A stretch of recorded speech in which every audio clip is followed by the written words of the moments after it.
It's just absolutely super duper foggy. I want to get gas. It's like 8 o'clock now. It's like 9 o'clock now. I'm back from getting gas, and I mean, this fog just will not lift. So I mean, I can't imagine what it's like on the water. If you see fog hanging around like this, I mean, I'm talking what, 4 hours after freaking sunrise, and you know should be a still day. All right, so here is my walk-in. Basically what I did is I built this box here and I put it on front of this refrigerator and I sealed it really good, and I put this refrigerator door on there, and I hold it on there with that big 8x8 oak block from like the late 1800s. So you just yank that off, and then lines are in there from yesterday.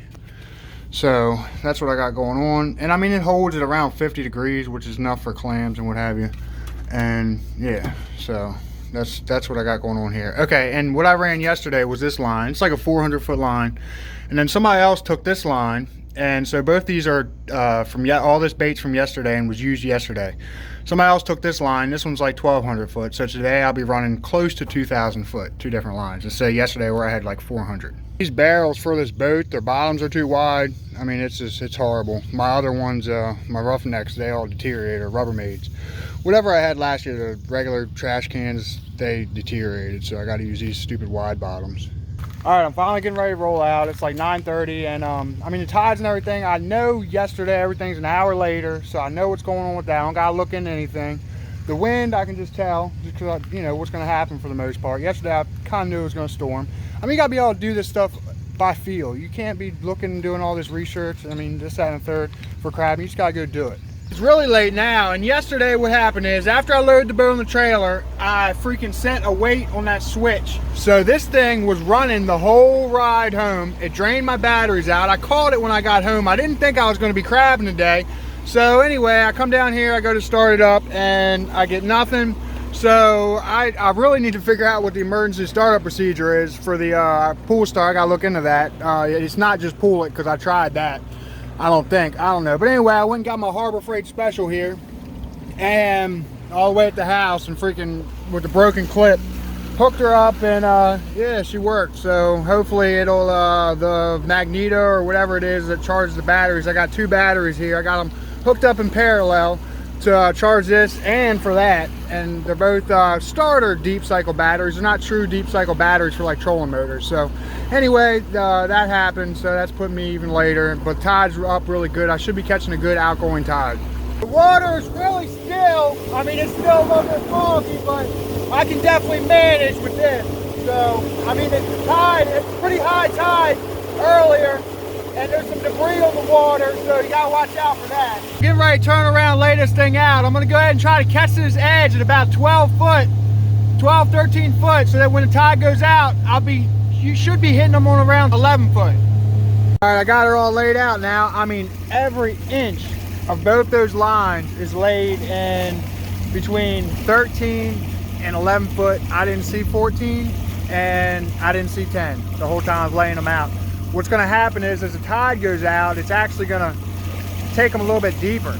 So, I mean, that should kind of work out okay. And as I run it and as the day goes along, they're going to go a little bit deeper, because that's just, I'm on a cross tide here, like big time on a cross tide. So, I mean, I should catch every crab coming out of this whole entire freaking river, hopefully. That's not going to happen, but we'll see.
So I ran both lines and the second one didn't catch nothing. The first one caught 4, and I mean, those are 3 big, huge, beautiful crabs. I'll finally get to use this for the first time legitimately with that guy. I'm pretty sure he's all right, but I'm gonna check him. All right, here we go. Using this call stick for the first time legitimately in years. Who knows how long it's been.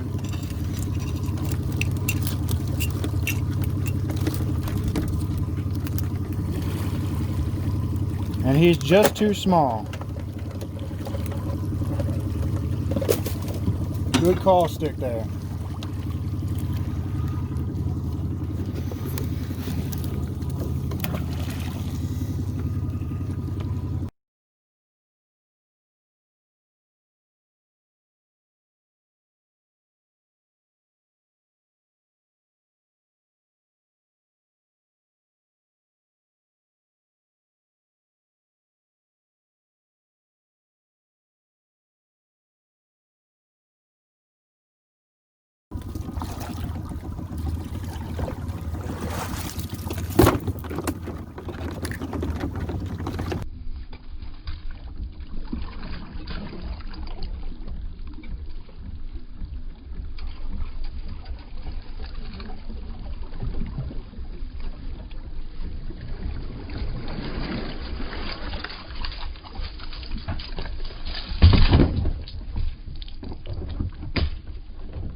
When I went ahead and I loosened that first line, I did it from the end. You're supposed to do it from the beginning, like right when you get on it after the chain. And I just didn't want to kick them off on the next round when I loosened it on that end. So just to be quick, I went ahead and tried to do it from the end here, and I freaking was running. I don't know what happened, but I mean, I cut myself pretty seriously. But on a happier note, I got 2 crabs. They're both definitely keepers. And they're both pretty decent too. Got 1 on each line. All right, so on here, I've got some freaking wet wipes. I've got a thing of alcohol or hand sanitizer right there. Has a crab on it. And this old Band-Aid. I don't have any paper towels. I got some wet electric tape because the whole freaking box got drenched yesterday. So I think I got enough stuff on here to deal with this wound until I get back. I mean, it's pretty serious. It's deep. I'm watching the other watermen out here, and I mean, they're moving real slow, slower than me. So I mean, there's really just not much going on out here. I mean, it's bad right now. It's not horrible. I'm catching some. I mean, the bait's old. Day's perfect. I mean, I couldn't ask for a better day, but they're just not up in here yet. Still slow. That round is in both lines, caught 3 crabs, and all 3 of them were on the short line this time. So that's kind of crazy. I mean, they're kind of scattered, but I mean, there's a couple in here, and plus the bait's old too. It's from freaking yesterday, and it got fresh water on it. I mean, that don't help nothing at all. But I mean, it's not bad. It's just it's not popping off here yet.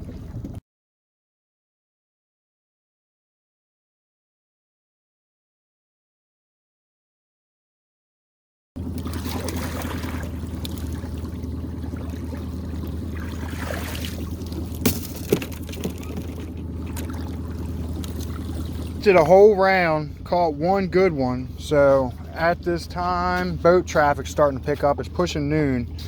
I mean, they're beautiful freaking crabs. I mean, really good crabs. There's just not a lot of them. Just got off the line and I see this. I mean, this is gonna be some big waves. Those look like ocean waves.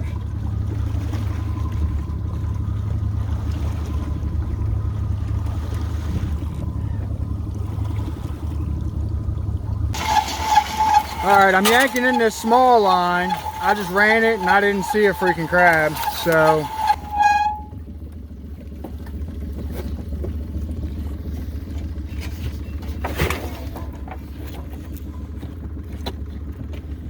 I wasn't even planning on going today, and it didn't have enough battery. I didn't charge the batteries or nothing yesterday.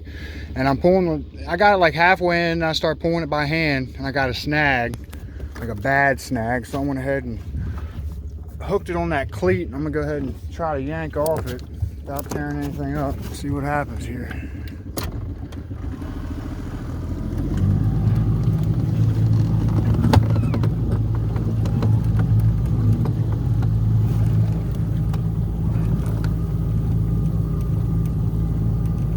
Jeez, it is not just yanking off. Pulling the freaking buoy, the anchor around it. I'll go ahead and try the other direction, see if I can't yank it down the freaking shoreline or something, or down the edge. I went ahead and yanked her down the edge and I got it, so that's good. All right, with the half-butted prospecting I've been doing the last couple days, I mean, today I ended up with a dozen, which is pretty good. I'm pretty happy with that. So I'd say that if I were to get up on time, bait more line, use fresh bait, I could probably come out in this river around, you know, in the area where I crab, catch about a basket a day. So, I mean, it's almost worth it, but not quite. So, until next time, thanks for watching. Don't forget to like, comment, share, and subscribe.